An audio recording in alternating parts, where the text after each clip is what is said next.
Soy Lizardo Seiner, historiador, especialista en historia medioambiental, profesor de la Pontificia Universidad Católica del Perú. Bueno, el sismo del 2007, de un terremoto fuerte, ¿no? Que era una parte del área en Lima, se sintió lo que venía desde el sur, desde el terremoto de Pisco. Y previamente, el año 2001, ¿no? el terremoto de Arequipa. Ahora, de vez en cuando hay pequeños temblorcitos en Lima y se sienten cada cierto tiempo, pero terremoto como tal, sin que Lima haya sido propiamente el epicentro, cercano al epicentro, ¿no? Y en esos momentos, usted que tiene el conocimiento histórico de los sismos, ¿qué piensa después de ver un sismo más? O sea, sentir que la historia nos enseña que va a ocurrir estos fenómenos. Lo primero, la importancia de la prevención, ¿no? O sea, yo creo que la ciudadanía debe ser mucho más consciente que estamos ante un fenómeno que va a ser recurrente, más allá del grado, sí va a haber una recurrencia y es importante también en función de eso prevenir, como decía, ¿no? Entonces, cuando las instancias de gobierno dicen tener la mochila preparada, con pilas, con conservas, con agua, realmente es porque se está evaluando que van a haber momentos, horas o días sumamente complicados con posterioridad al terremoto. Eso todavía no lo tenemos incorporado, me parece, en el Perú como cultura de prevención. En un artículo que usted escribe sobre los sismos, nos comenta que, si bien es cierto, estamos más preparados para lo que pasa después del fenómeno y que hay un apoyo de las Fuerzas Armadas, pero justamente esa prevención, todavía no hay una organización de parte de las autoridades para esperar o prevenir este sismo, ¿no? De la importancia de los simulacros, ¿no? Y la seriedad con la que se debe hacer un simulacro. Yo recuerdo haber leído alguna vez la declaración de un ingeniero civil que decía que la diferencia entre el temblor y el terremoto está en la posibilidad de permanecer parado o no. El temblor uno lo va a capear, sostener. El terremoto me puede lanzar al piso. Entonces, por eso es que en los simulacros, en muchas ocasiones, se pide que las personas se agarren de los brazos porque eso va a permitir enfrentar mejor el movimiento. Pero finalmente es el convencimiento de la ciudadanía. Y el convencimiento de la ciudadanía llega a través de la escuela y el hogar. O sea, si esos dos frentes no están cubiertos, vamos a seguir teniendo una población demasiado dispersa en su conocimiento sobre la actividad sísmica. En su libro de Historia de los Sismos en el Perú, justamente usted habla sobre las descripciones del evento sísmico que pueden ser muy ricas en detalles, ¿no? Aquellos terremotos que no permitían a los individuos mantenerse en pie o aquellos en los cuales las campanas empezaban a tocar solas. Y esto me hace recordar un poco el terremoto en Arequipa en el 2001, pues que también generó mucho pánico, generó que se cayeran algunas estructuras, ¿no? La historia nos enseña cómo reconstruir a través del tiempo de los terremotos. Se ve que las culturas aprenden de estos fenómenos y podemos reconstruirnos mejor. Justamente para el gran terremoto del sur, del 13 de agosto de 1868, con posterioridad al terremoto hay una polémica muy intensa entre el saber tradicional y el conocimiento nuevo. Y es cuando se producen estos conflictos, por ejemplo, entre Poblete, famoso Lucas Poblete, y un ingeniero del Estado que era Teófilo Fioretti. Teófilo Fioretti escribe un pequeño folleto sobre las dificultades de encontrar nuevos y más eficaces materiales para la reconstrucción de la ciudad. Fioretti es un personaje sumamente interesante. Es un italiano, no tiene una gran biografía, pero creo que en Arequipa todavía falta hacerle un reconocimiento a este italiano, Teófilo Fioretti. Que sienta un poco las bases para mirar a futuro o mirar cómo se deberían construir o cómo deberían estar las edificaciones. En la medida en que él era ingeniero de Estado, es decir, él forma parte de un cuerpo de ingenieros que muy poco tiempo atrás, no más de 30 años atrás, se había formado en el Perú, el cuerpo de ingenieros. Entonces, parte de la cultura preventiva empieza con el desarrollo del conocimiento técnico, y los que van a manejar ese conocimiento técnico son los ingenieros. Entonces, cualquier aproximación a una cultura preventiva desde lo material solamente pasa a través, primero, de los ingenieros. Y es cierto que este terremoto de 1868 cambió la vida de los arequipeños. Profundamente, profundamente. Creo que en varios planos, ¿no? Pero si nos ajustamos al terremoto desde el punto de vista estrictamente físico, estamos hablando de un terremoto que tiene repercusión a lo largo de toda la costa peruana. Se sintió en Lima. El presidente, el médico del presidente, Balta en aquel entonces, Balta venía de tomar el poder pocos días antes y le llega la noticia de la destrucción del sur. Entonces es interesante también la capacidad de reacción del Estado. Pero volviendo al punto, los parámetros estrictamente físicos del terremoto son impresionantes, porque no solamente está la dimensión destructiva en tierra, sino el tsunami que se forma.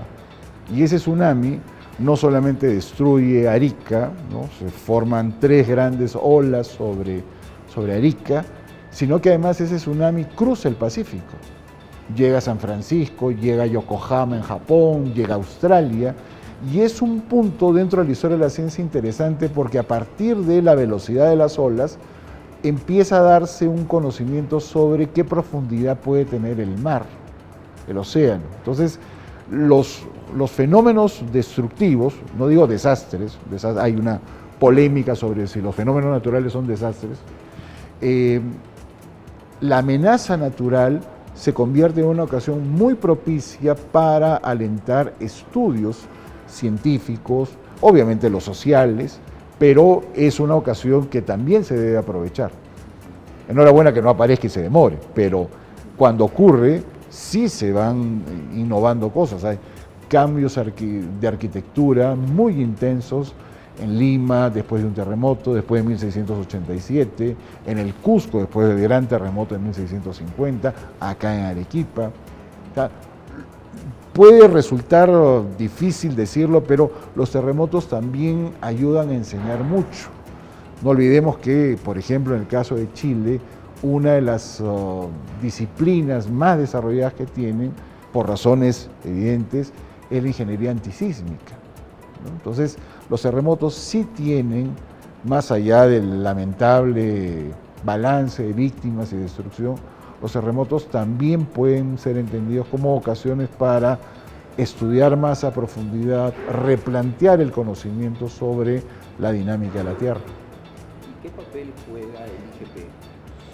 Importantísimo, importantísimo, porque el Instituto Geofísico del Perú es una de las entidades, creo yo, científicas del Estado, poco conocido por la ciudadanía, y que junto, por ejemplo, con INGEMET, con otras instituciones, CENAMI, por ejemplo, la Dirección de Hidrografía de la Marina, es decir, el Estado a través de una serie de instituciones tiene un conocimiento bastante profundo sobre las dinámicas de la naturaleza. Y en el caso específico del IGP, que es una institución de muchos años, ya casi centenaria, ellos empezaron con un conocimiento muy profundo sobre la dinámica sísmica. Ellos alentaron investigaciones y en su propia historia institucional hay personajes destacadísimos, ¿no? Aparte del ingeniero Woodman y antes Alberto Giesecke y el ingeniero Silgado. El ingeniero Silgado, por ejemplo, es una persona que fue la primera en organizar un acopio sistemático de información sobre sismos en archivos extranjeros. Siendo un ingeniero, muy interesado en la sismicidad histórica. Entonces el IGP y hoy día el IGP, enhorabuena, tiene una presencia cada vez mayor en la ciudadanía. Por ejemplo, ¿no? Te revisa la página web del instituto, está el último sismo, cuando se produce un sismo, qué tipo de parámetros tiene. Una base de datos. Magnífica, magnífica. Y quiero preguntarle ahora sobre el fenómeno del Niño, ¿no? Usted también es un estudioso del fenómeno del Niño. ¿Qué hemos aprendido de este fenómeno? Lo hemos ido conociendo con el tiempo, ¿no? Recuerde usted que en el siglo XX hay 3 grandes eventos, ¿no?, del Niño. El del año 25, que le toca enfrentar a Leguía, el del año 82-83, que le toca al arquitecto Belaunde, y el del 97-98, que le toca enfrentar al ingeniero Fujimori. Pero en los 3 casos, creo que lo que va sumándose es el conocimiento del anterior, porque el 97-98 se recordaba lo del año 82-83, y además el Estado responde mejor. Para el 82-83 fue una gran sorpresa. Algunos han hecho cálculos que en Piura, por ejemplo, lo que no había llovido en 50 años, llovió en 1 hora. Entonces simplemente era el colapso urbano de la infraestructura urbana en Piura. Pero el año 82 pocos recordaban el Niño del 25. Y el 25 solo los viejos recordaban el Niño de 1891. Entonces falta todavía crear mucho una memoria sobre el Niño, una memoria ciudadana. Y así como una memoria del Niño, una memoria de las sequías, que son otros fenómenos que son más difíciles de entender, pero que son igualmente impactantes. Y a través del tiempo podemos ver que hay zonas en el país vulnerables para este tipo como sismos, como el fenómeno del Niño, como la sequía. Sí, claro, sí.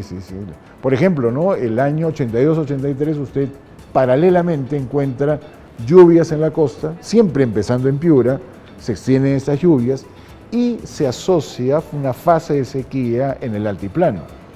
Entonces se pensó que eso podía volver a darse el año 97, y en el año 97 se produce un Niño muy fuerte, pero no hay sequía en el altiplano. Y el altiplano a su vez tiene sequías que no están asociadas al Niño. Esa compleja interacción de factores que hacen a su vez compleja la comprensión del territorio, que es también uno de los grandes retos en el Perú. Cómo entendemos y comprendemos cada vez mejor los procesos naturales en el territorio peruano. Y cómo podemos aprovechar justamente las investigaciones de historia, ¿no?, a través del tiempo, aprender cómo es que suceden estos eventos, ¿no? Creo que en primera instancia, como lo han hecho otros países, ¿no?, muchos países han hecho catálogos sísmicos que les han permitido ordenar su historia sísmica. Venezuela, México tiene un lindo catálogo de la doctora Virginia García Costa. En Europa, Italia ha avanzado kilómetros, ¿no?, sobre lo que es el conocimiento de su historia sísmica, especialmente países mediterráneos.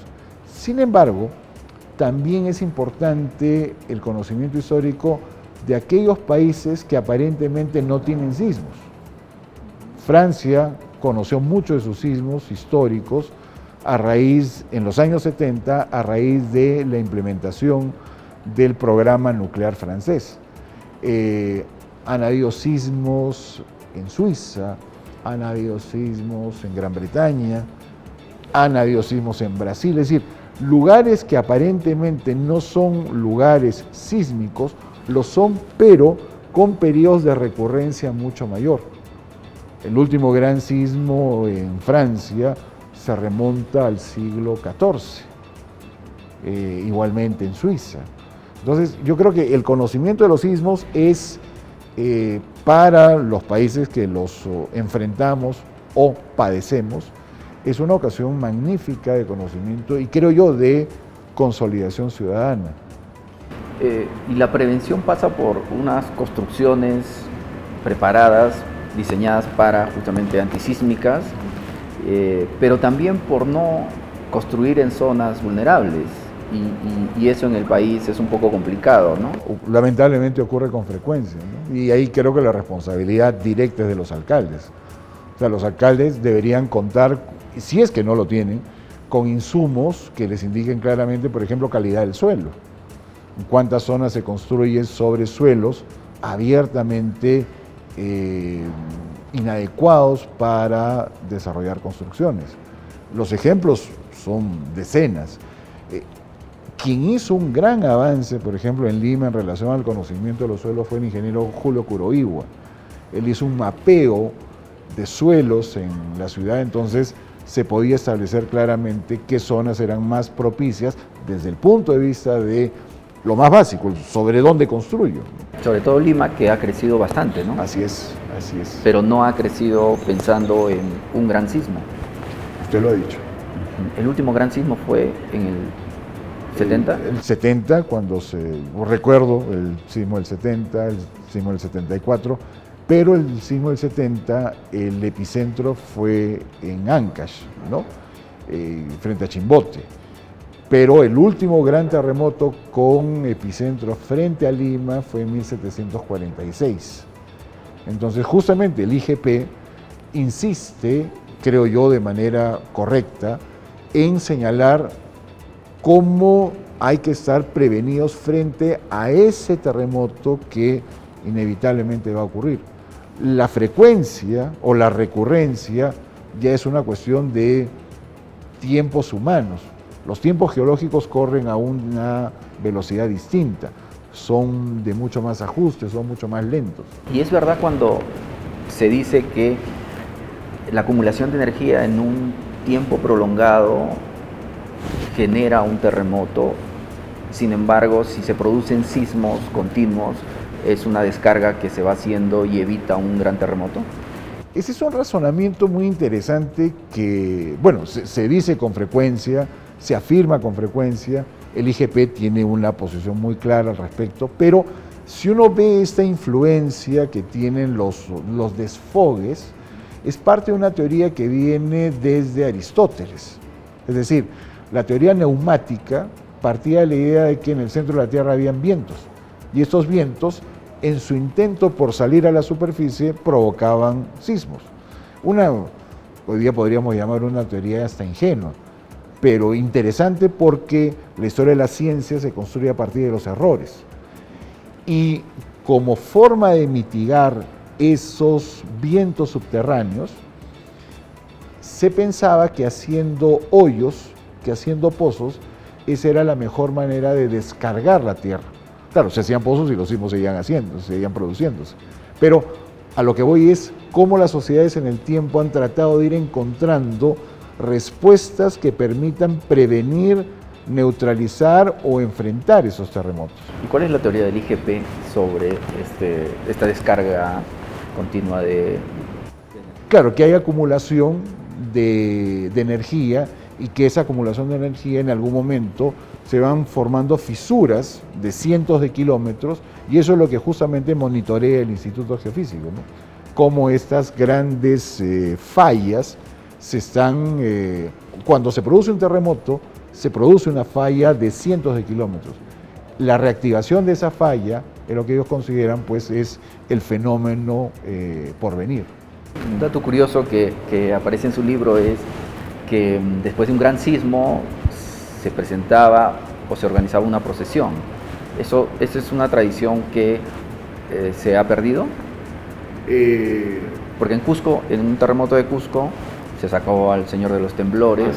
Así es, después del terremoto de 1650. Ahora, también las ciudades van cambiando sobre quién es su santo o a quién consideran su santo protector. La devoción al Señor de los Milagros en Lima es una manifestación del siglo XVII, pero antes de eso Lima tenía también en Nuestra Señora del Rosario su protectora. En Arequipa, determinar quién era el protector de la ciudad, pero también ha ido cambiando.